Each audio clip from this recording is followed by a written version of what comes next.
따라하시죠. 하나님을 만난 사람들.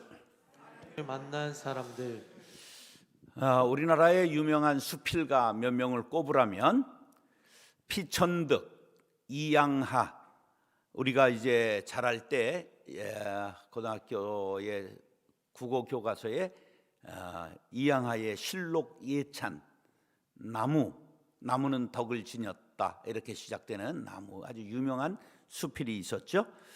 현대에는 이제 유명한 수필가가 법정 스님, 그런 분이 아주 유명한 수필가죠. 그런데 소설가이면서 아주 유명한 수필을 남긴 민태원이라고 하는 분이 있습니다. 이분이 남긴 아주 유명한 수필이 청춘예찬입니다. 청춘, 듣기만 하여도 가슴이 설레는 말이다. 청춘, 너의 두 손을 대고 물방아 같은 심장의 고동을 들어보라. 심장의 피는 끓는다. 끓는 피에 뛰는 심장은 거선의 기관과 같이 힘있다. 이것이다.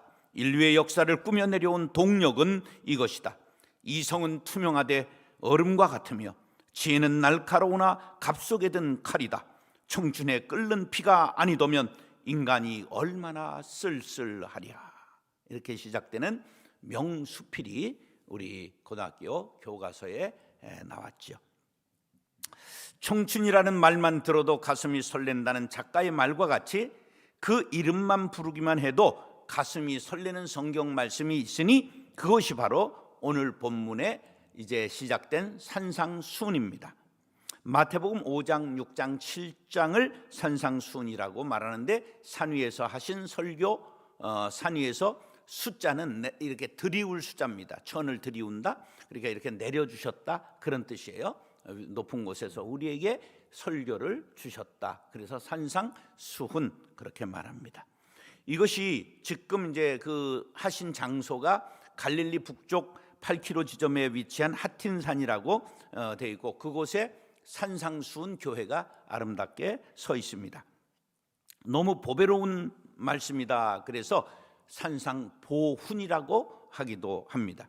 기독교의 도덕의 근본을 말한다는 의미에서 기독교의 대헌장, 그렇게 일컫기도 합니다. 누가복음 6장에 짧게 그 내용이 기록되어 있습니다. 그러면 산상수훈의 목적이 뭘까? 논란이 좀 있었습니다. 왜냐하면 이게 너무 윤리적 수준, 도덕적 수준이 높기 때문에 이것은 우리 평범한 교인들에게 하신 말씀이 아니라 이것은 제자들에게 하신 말씀이요, 목사와 수도사들에게 하신 말씀이다. 천주교에서는 그렇게 해석을 했습니다.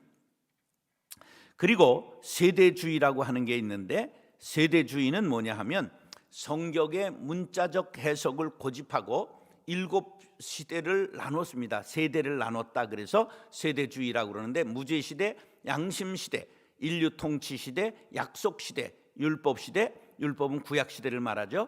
은혜시대, 예수님 이후의 시대를 말하고 왕국시대 등 7시대로 세대를 구분했고, 지나친 문자주의로 성경의 일부분만을 취사 선택함으로 비성경적인 부분을 많이 갖게 된 그런 신학 사조를 말합니다. 이 세대에 해당되는 교훈이 아니라고 세대주의자들은 말했습니다. 이것은 그리스도 재림 이후에 도래할 천년 왕국에서 지킬 그러한 교훈이라 그렇게 말했습니다. 그러나 복음적 개혁교회에서는 이 시대에 살아가고 있는 모든 그리스도인들이 지켜야 할 삶의 기준, 그 원리를 제시하고 있다고 우리는 말합니다. 물론 우리의 힘만 가지고는 굉장히 지키기 어려운 말씀을 기록하고 있습니다. 그러나 하나님이 우리들에게 은혜 주시면 성령께서 우리가 이 말씀을 지킬 수 있는 힘을 주실 줄로 믿습니다. 그러면 왜 지키기 힘들까 하는 걸 예로 뽑아봤습니다. 마태복음 5장 21절로 22절. 옛사람에게 말한 바 살인하지 말라. 누구든지 살인하면 심판을 받게 되리라 하였다는 것을 너희가 들었으나 나는 너희에게 이르노니 형제에게 분노하는 자마다 심판을 받게 되고, 형제에 대하여 라가 빠가야로 이렇게 욕하는 자는 공회에서 잡혀가게 되고, 미련한 놈이라 하는 자는 지옥불에 들어가게 되리라. 여러분, 이런 욕 한 번도 안 해봤어요? 이거 다 지옥불에 떨어질 감들입니다. 우리가 그러니까 이게 너무 윤리가 이게 높단 말이에요. 도덕 기준이. 마태복음 5장 27절 28절 간음하지 말라 하였다는 것을 너희가 들었으나 나는 너희에게 이르노니 음욕을 품고 여자를 보는 자마다 마음에 이미 간음하였느니라. 남자들 지나가면서 이쁜 여자가 있으면 봐요 반드시 보죠. 이거 다 이미 간음했다는 거예요. 이게 너무 윤리도덕적으로 높아요. 그 다음에 마태복음 5장 39절 나는 너희에게 이르노니 악한 자를 대적하지 말라. 누구든지 내 오른편 뺨을 치거든 왼편도 돌려대며. 자, 오른편 뺨을 치는데 왼편을 돌려대요. 그러면 그게 무슨 뜻일까? 저 때리는 사람이 쉽게 돌려대주라는 거예요. 이게 쉬운 얘기 아니죠. 한번 둘이 붙잡고 실습들 해보세요. 이거 싸움 날 일이죠. 마태복음 5장 44절 나는 너희에게 이르노니 너희 원수를 사랑하며 너희를 박해하는 자를 위하여 기도하라. 이게 쉽겠어요? 부부가 나이가 먹으면 사랑해서 만났지만 칭호가 바뀌는 거 알죠? 내자로 바뀌죠? 어떻게 바뀌어요? 100년 왼수로 바뀌잖아. 부부도 왼수가 되는데 지금 원수를 사랑하라는 거예요. 위하여 기도하라는 거예요. 얼마나 어려워요. 율법적 잣대로 볼 때나 세상적 가치관으로 볼 때 도저히 이해할 수 없는 새로운 가르침입니다. 그 중에서 처음 부분을 오늘 말씀드리려고 합니다. 18가지 복을 말씀하셨다 해서 팔복이라고 합니다. 영어로는 그 뜻이 더할 나위 없는 행복이라는 뜻입니다. 구약의 중심을 십계명이라고 한다면 산상수훈의 핵심은 팔복입니다. 오늘 요 앞에 나오는 8복이 가장 핵심이라 그런 말이에요. 오늘 팔복에 나타난 교훈을 상고할 때 우리 심령 속에 천국이 임하는 놀라운 은총을 받게 되시기를 축복합니다. 따라하시오. 태도가 달라집니다. 태도가 달라집니다. 이 팔복의 말씀을 아멘하고 받아들이면 우리의 삶의 태도가 달라진다는 거예요. 영원한 숙제이자 토론의 주제가 닭이 먼저냐 알이 먼저냐, 알이 먼저냐 닭이 먼저냐 해결되지 않지요. 또 있어요. 질적 성장이 우선이냐 양적 성장이 중요하냐, 이것도 영원한 숙제입니다. 또 있어요. 남자가 잘났냐 여자가 잘났냐, 요거는 좀 해결됐습니다. 세계를 정복한 것은 남자다. 그러나 남자를 정복한 것은 여자다. 그래서 이건 결론이 났습니다. 그런데 또 한 가지 토론의 주제가 있는데, 사람이 태도가 변하고 가치관이 변하냐, 가치관이 변해야 태도가 변하냐, 이것도 끊임없는 토론의 주제입니다. 근데 제 생각에는 태도가 달라지면 가치관이 변하는데 한 번에 바뀌지는 않고 천천히 서서히 바뀐다. 그건 제가 내린 결론입니다. 가령 군대 간 아들을 보고 싶어서 면회 오라고 그러니까 어머니가 가서 아들을 보는 순간 울면서 막 이렇게 가는데 아들이 와락 안기는 게 아니라 어떻게 해요? 충성하고 격려를 하고 이제 아주 늠름한 대안에 남아가 돼서 어머니 안녕하십니까 이러는 거예요. 그러니까 야, 이게 태도가 바뀌었다. 근데 태도가 바뀌었다고 그 가치관이 바뀌었냐? 제대해 봐서 1년만 되면 군기를 전부 국방부에 반납하고 헬렐레한 놈들로 바뀌게 된다는 걸 봤습니다. 그러면 예수님을 통해서 하나님을 만난 사람들의 태도는 어떻게 달라지는가? 1절로 5절 읽겠습니다. 시작. 예수께서 무리를 보시고 산에 올라가 앉으시니 제자들이 나온지라. 입을 열어 가르쳐 가라사대 심령이 가난한 자는 복이 있나니 천국이 그들의 것이며 애통하는 자는 복이 있나니 그들이 위로를 받을 것이며. 자, 5절은 왜 안 나오냐? 온유한 자는 복이 있나니 그들이 땅을 기업으로 받을 것이며. 자, 1절에 보면 제자들이 나오니까 예수님이 가르치셨다 이렇게 말씀하고 있어요. 그런데 여기 제자는 12제자만 말하는 게 아니라 지금 제자된 우리들에게도 하신 말씀인 줄 믿으시기 바랍니다. 자, 예수를 구주로 믿고 따르기로 결단한 사람은 누구나 이 말씀이 적용된다는 것이죠. 그래서 오늘 제목을 하나님을 만난 사람들, 하나님이 제자 삼으신, 예수 제자 삼으신 사람들, 그렇게 잡은 것입니다. 옛적에는 학생들은 앉고 선생님이 쓴 게 아니라 선생님은 앉고 학생들은 서서 들었습니다. 오늘 본문에 그렇게 돼 있죠. 나와서 예수님이 앉으시니 그렇게 됐어요. 옛날에 그런 랍비들은 앉아서 가르쳤습니다. 자, 오늘 팔복을 보면 하늘나라의 땅의 사람들이 아니라 하늘나라의 자녀라고 묘사해요. 심령이 가난한 자는 복이 있나니 이 땅이 너희 것이라 그러지 않고 어디가? 천국이 저희 것이요. 가난한 자는 무슨 복이 있다고요? 심령이 복이 있다는 거예요. 심령이 가난한 자들은 이렇게 말씀했잖아요. 그런데 가난한 사람이 마음이 착할까? 부자가 착할까? 아니에요. 착한 사람이 착해요. 제가 이제 그 착각을 가지고 가난한 사람들을 평생 섬기겠다고 29에 충북 음성군 금왕읍, 금이 왕성한 마을에 폐광된 금광촌을 찾아갔어요. 처음에는 섬으로 가려고 그랬는데 결혼하지 않았다고 딱지를 맞았어요. 그래가지고 이제 광산을 우리 집 사람에게 강제 결혼하자고 이제 통보해놓고 가서 이제 졸업하기 전에 가서 부임을 했습니다. 그래서 그들하고 사귀면서 큰 교훈을 얻었어요. 가난한 사람들이 선한 사람도 있지만 가난과 무지와 질병과 범죄가 세트 메뉴인 걸 알았어요. 가난하면 죄 짓게 되고 가난하면 못 배우게 되고, 그래서 가난이 선이 아닌 것을 알게 됐어요.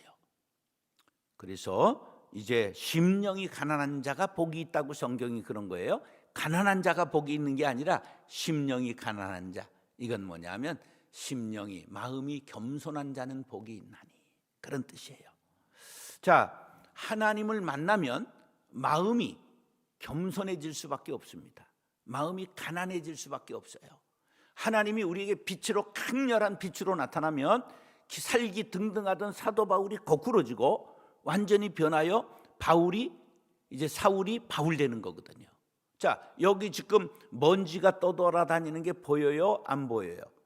안 보이죠. 강렬한 태양빛이 여기 쫙 들어오면 보여요? 안 보여요? 예, 부유하고 있는 먼지들이 보이는 거예요. 바로 그런 현상이지요. 자, 이사야 6장 5절, 이것이 우시야 왕이 죽던 해에 이사야가 본 환상인데요. 그때에 내가 말하되 화로다, 나여 망하게 되었도다. 나는 입술이 부정한 사람이요, 나는 입술이 부정한 백성 중에 거주하면서 만군의 여호와이신 왕을 배웠음이로다. 하나님을 보고 난 이사야가 나는 망했다, 그렇게 말하고 있는 거예요. 난 부정한 사람이다. 자, 다니엘이 하나님을 뵀어요. 그러므로 나만 홀로 있어서 이 큰 환상을 볼 때에 내 몸에 힘이 빠졌고 나의 아름다운 빛이 변하여 썩은 듯 하였고 나의 힘이 다 없어졌다. 그러니까 내가 아름답고 찬란하다고 생각했던 것들이 전부 썩은 듯하게 변하는 거예요. 하나님을 만나는 순간. 자, 베드로가 예수님을 구주로 알게 되니까 누가복음 5장 8절에 시몬 베드로가 이를 보고 예수의 무릎 아래 엎드려 가로되 주여 나를 떠나소서 나는 죄인이로소이다. 진정으로 하나님을 만난 사람의 모습입니다. 자신을 들여다보게 된 거예요. 그래서 교회에 다니면서도 잘났다, 목에 힘주고 어깨에 뽕 놓고 머리에 훅가시하고 교만한 사람은 이거 못 만난 겁니다. 겸손하지 않고는 교회 입문하지 못한 겁니다. 몸뚱아리는 들어왔지만 그는 아직도 거듭나지 못한 사람입니다. 제가 이번에 성지순례 가서 한 달 있는 동안 예수 탄생교회 베들레헴에 3번 들어갔어요. 문의 높이가 1m 20입니다. 큰 교회인데 예수님 성묘교회의 성탄교회의 탄생교회의 문이 몇 미터라고요? 높이가? 그 돌로 됐어요. 그래 뻣뻣하게 들어가는 사람은 돌에 받쳐서 뒤졌다, 그런 전설이 있어요. 굽히지 않는 사람, 겸손한 사람이라야 주님 만난다, 그런 의미가 있는 거죠. 하나님 만나고 그분 앞에 서면 자신의 의는 완전히 썩은 것이 되는 거예요. 이것이 바로 가난한 심령, 하나님 관점에서 본 자신에 대한 진정한 평가지요. 자신의 참모습을 하나님 앞에 바라보게 되는 순간 나는 죄인입니다, 탄식이 절로 나오는 것이죠. 그래야 두 번째 말씀이 이해가 됩니다. 애통하는 자는 복이 있나니 그들이 위로를 받을 것이며. 애통은 바로 애간장이 끊어질 정도 통곡하는 걸 말하는 거예요. 이 우리의 장 있죠, 장. 애간장할 때 장이 우리의 대장, 소장하는 장을 말하는 거예요. 그게 끊어질 만큼의 통증. 이게 어디서 나온 말이냐? 중국에서 배를 황하강에 타고 가던 사람들이 협곡을 가면서 원숭이들이 뛰노니까 배를 대고서는 원숭이 새끼를 하나를 잡았어요. 그리고 가니까 어미가 나타나가서 끽끽거리면서 계속 10km를 따라오는 거야, 강변으로. 그래서 배를 댔어요. 저것도 잡자. 그냥 뛰어 올랐어요, 원숭이 애미가. 그랬는데 뛰어 올라오자 죽었어요. 배를 갈라 보니까 창자가 토막토막 나 있는 거예요. 이게 애통이에요. 애간장을 녹인다 그러는. 예. 자식이 죽었을 때에 엄마가 비통해하는 게 애통이에요. 그런데 애통하는 자가 복이 있다. 왜? 앞에서 얘기를 했잖아요. 하나님을 만나 보니까 내 찬란했던 의가 그냥 썩어질 것으로 변하는 거예요. 나는 죄인입니다. 진정 그러한 마음을 가진 사람이 하나님께서 용서하시고 위로해 주신다. 할렐루야. 그 말씀을 하는 거지요. 자신의 부패함, 자신의 실패, 영적인 가난, 이걸 보고 하나님 앞에서 울지 않을 사람이 없다는 거예요. 그때 하늘의 위로가 임한다는 말씀입니다. 그러면서 온유한 자는 복이 있나니 그들이 땅을 기업으로 받을 것이며. 세상에는 저돌적이고 공격적이고 적극적인 사람이 돈 벌지요, 부자가 되지요. 온유한 사람 망할 수밖에 없어요.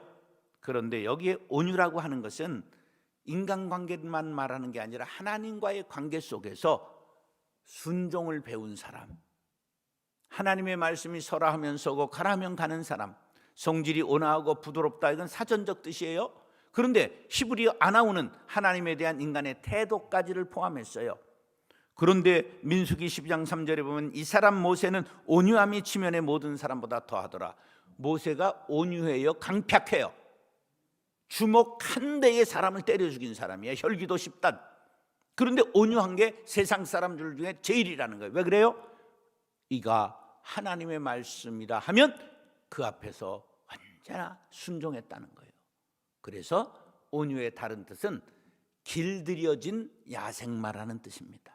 길길이 뛰던 사람이 하나님의 말씀에 훈련돼서 잘 길들여진 준마가, 명마가 된 것이지요.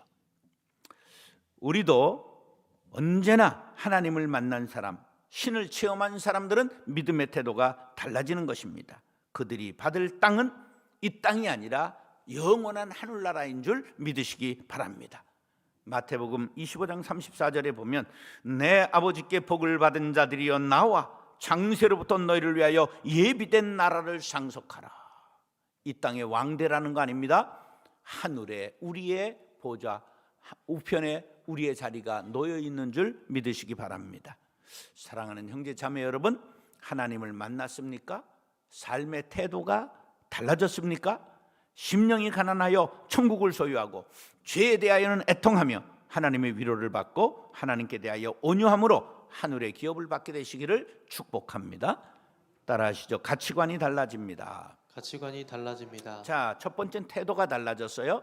그다음 가치관이 달라져요. 따라하시죠. 생각이 달라지면 말이 달라지고, 생각이 달라지면 말이 달라지고, 말이 달라지면 행동이 달라지고, 말이 달라지면 행동이 달라지고, 행동이 달라지면 습관이 달라지고, 행동이 달라지면 습관이 달라지고, 습관이 달라지면 인생이 달라진다. 습관이 달라지면 인생이 달라진다. 사람은 변화를 받아야 돼요.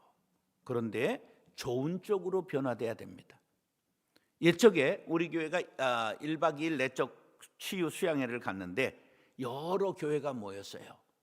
그런데 어떤 분이 나한테 와서 인사를 하면서 목사님 반갑습니다. 그런데 저는 모르겠어요.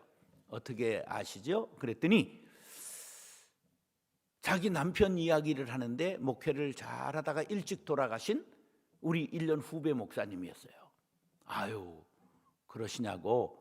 근데 사모님이 자기가 나 신학교 2년 후배라는 거예요. 그러면서 하는 일이 목사님 참 너무 달라지셨네요 이러는 거야. 내가 학교 다닐 때 유명한 대목꾼이었거든요. 막 교수 내쫓고 막 그랬거든요.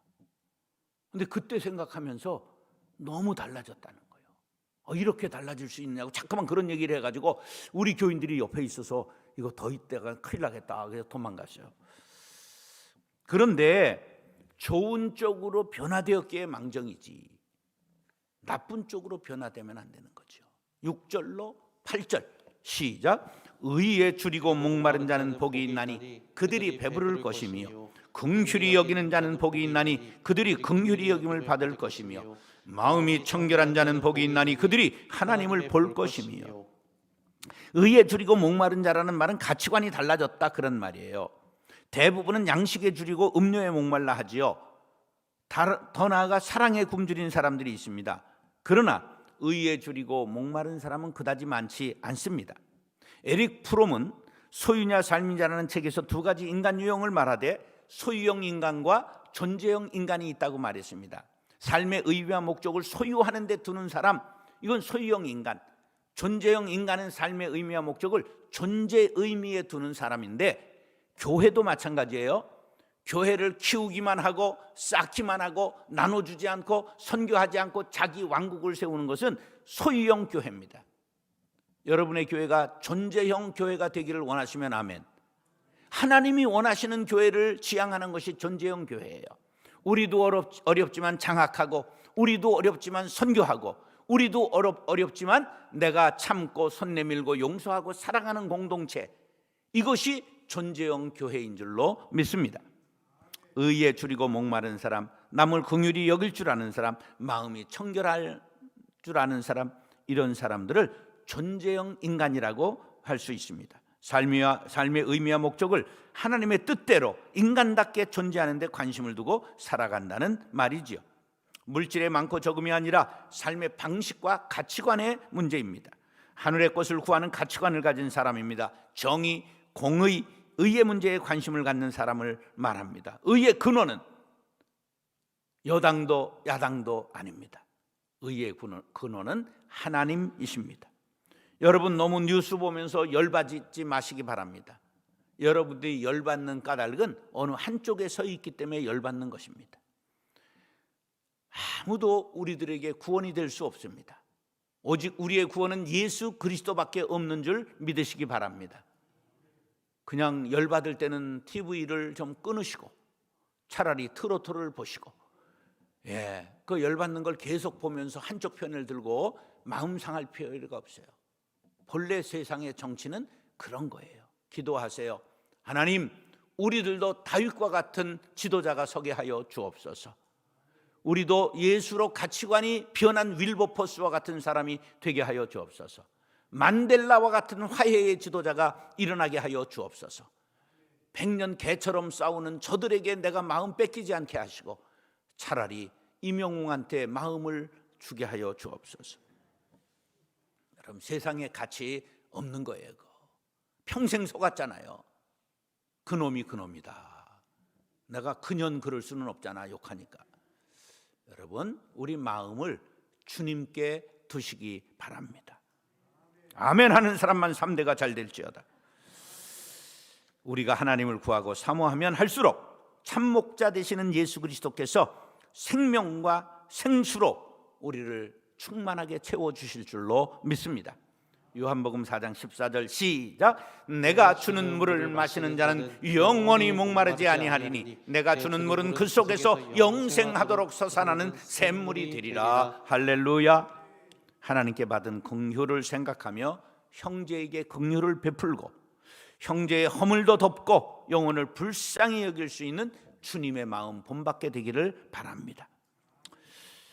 마음의 청결은 구약적 개념은 도덕적 정결이었지나 예수님의 강조하신 것은 하나님께 드리는 순전한 백합과 같은 마음을 뜻하는 것입니다.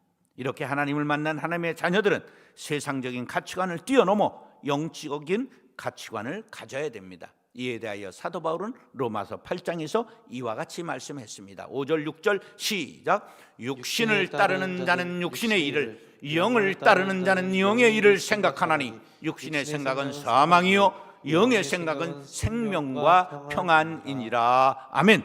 사랑하는 형제 자매 여러분, 하나님을 만나셨습니까? 태도가 변하셨습니까? 가치관이 변했습니까? 여러분의 삶에 생명과 평안이 넘치고 영안이 열려 하나님 뵙고 살게 되시기를 축복합니다. 따라서 천국을 기업으로 받습니다. 천국을 기업으로 받습니다. 하나님을 만난 사람, 모시고 사는 사람은 천국을 기업으로 소유하게 된다는 것이죠. 사람은 누구나 복받기 좋아합니다. 그래서 우리는 복자를 어디에다나 새겨놓습니다. 기와 막새에도 새겨놓지요. 막 대문에도 붙여놓습니다. 내가 우리만 좋아하는 줄 알고 중국 갔다가 손들었습니다. 복자를 거꾸로 붙여놨어요. 그래서 저것들은 자기 글자도 모르나 그랬더니 알고 보니까 하늘에서 복이 쏟아지라고 거꾸로 붙여놨다. 그래서 내가 야 너들한테 항복 그리고 손들고 왔습니다. 그런데 성경에도 구약의 신명기 28장에 복자가 엄청나게 나옵니다. 성읍에서도 복을 받고 들에서도 복을 받을 것이며 내 몸의 자녀와 내 토지의 소산과 내 짐승의 새끼와 소와 양의 새끼가 복을 받을 것이며 내 광주리와 떡간죽 그릇이 복을 받을 것이며 내가 들어와도 복을 받고 나가도 복을 받을 것이니라. 이 4절에 6번이나 복이 언급되고 있어요. 복도 좋아하지만 공짜는 더 좋아하지요. 부모에게 물려받는 것 좋아하지요. 오늘 본문은 하나님을 만난 사람의 복은 천국을 기업으로 받는 것이라고 말씀합니다. 9절로 12절 시작. 화평하게 하는 자는 복이 있나니 그들이 하나님의 아들이라 일컬음을 받을 것이며 의를 위하여 박해를 받는 자는 복이 있나니 천국이 그들의 것임이라. 나로 말미암아 너희를 욕하고 박해하고 거짓으로 너희를 거슬러 모든 악한 말을 할 때에는 너희에게 복이 있나니 기뻐하고 즐거워하라. 하늘에서 너희의 상이 큼이라. 너희 전에 있던 선지자들도 이같이 박해하였느니라. 화평은 이 세상에 분쟁이 없는 바른 믿음 생활을 뜻하는데 우리가 어느 곳에서나 화평의 도구로 화해자로 살아갈 수 있게 되길 바랍니다. 참 감사한 것은 제가 은퇴하고 여러 곳에서 상한 교회들, 부도나는 교회들, 그냥 목사 뽑지 못하고 싸우는 교회들이 저에게 많이 의뢰를 해왔는데 11교회를 맡아서 8교회를 성공시켰습니다.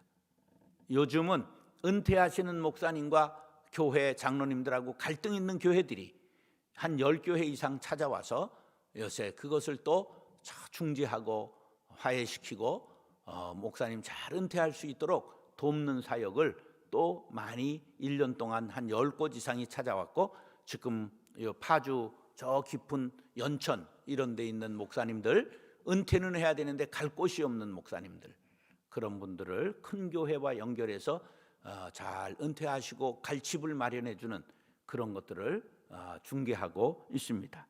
내가 차라리 복덕방을 할 걸 그런 생각이 드는데 중개비는 없더라고요. 그러나 그 교회가 되는 것 보고 목사님들이 잘 은퇴하게 되는 걸 보고 얼마나 감사한지 모릅니다. 평화의 왕으로 오신 예수님을 만난 사람들은 그리스도를 닮아 어디에서나 평화를 실천하는 사람들이 되어야 합니다. 그 사람들이 받을 것이 뭐냐? 하늘나라를 기업으로 받는다는 것입니다. 그런데 평화를 얻고 하늘의 기업을 받지만 이 땅에서 의를 위하여 핍박을 받는다는 거예요. 왜? 우리가 평화를 실천하면 하나님의 나라가 임하는 거예요. 근데 이 땅은 누가 다스려요? 이 마귀가 다스리거든. 그래서 평화가 실천되면 자기의 영역이 줄어드는 거예요. 그래서 이걸 영적 전쟁이라고 말하는 거예요. 그래서 마귀의 반격이 있는 겁니다. 그래서 핍박받고 환난을 당하게 된다는 것이죠. 그러나 진정한 그리스도인들은 핍박을 두려워하지 않고 오히려 기뻐했습니다. 사도행전 5장 41절, 사도들은 그 이름을 위하여 능욕받는 일에 합당한 자로 여기심을 기뻐하면서 공회의 앞을 떠나니라. 의를 행하며 핍박받을 때, 욕을 먹을 때 기뻐할 수 있는 믿음 갖게 되시기를 바랍니다. 예수님께서 핍박을 받을 때 기뻐하고 즐거워하라고 11절 12절에 말씀하셨어요. 왜? 하늘의 상이 크기 때문이다. 고난당한 선지자들과 같이 너희들로 그 반열에 들어가게 된 것이다. 여러분, 믿음 생활 잘하기 위하여, 말씀을 따라 살기 위하여 핍박을 받는다? 내가 선지자의 반열에 들어간 것입니다. 얼마나 귀한 일입니까? 로마서 8장 17절 18절 시작. 자녀이면 또한 상속자 곧 하나님의 상속자여 그리스도와 함께한 상속자니 우리가 그와 함께 영광을 받기 위하여 고난도 함께 받아야 할 것이니라. 생각하건대 현재의 고난은 장차 우리에게 나타날 영광과 비교할 수 없도다. 영광을 받기 위해서 뭐도 받아야 된다? 고난도. No cross, no crown. 십자가 없이 면류관 없다. 고난 없이 영광 없다. NC 꼭 기억하시기 바랍니다. No cross, no crown. 이게 기독교 유명한 격언입니다. 고난이 있습니까? 영광을 주실 주님을 보시기 바랍니다. 하나님께서 준비하신 상급을 바라보시기 바랍니다. 그러면 고난도 핍박도 이기고 천국을 소유하는 기쁨을 누리게 될 줄로 믿습니다. 천국은 죽어서 가는 나라가 아니라 지금 심령의 천국의 기쁨을 소유한 자라야 갈 수 있는 나라입니다. 사랑하는 형제 자매 여러분, 예수님을 구주로 영접하셨지요? 그러면 하나님을 우리는 만난 사람들입니다. 하나님을 만난 사람은 태도가 달라집니다. 가치관이 달라집니다. 천국을 기업으로 받았음을 믿습니다. 우리 모두 이 땅의 일로 일희일비하며 상처 주고받는 육적인 모습을 버리고 천국을 소유한 하나님의 자녀답게 참된 평안을 누리며 전하며 기쁨을 누리며 사시기를 예수님의 이름으로 축원합니다.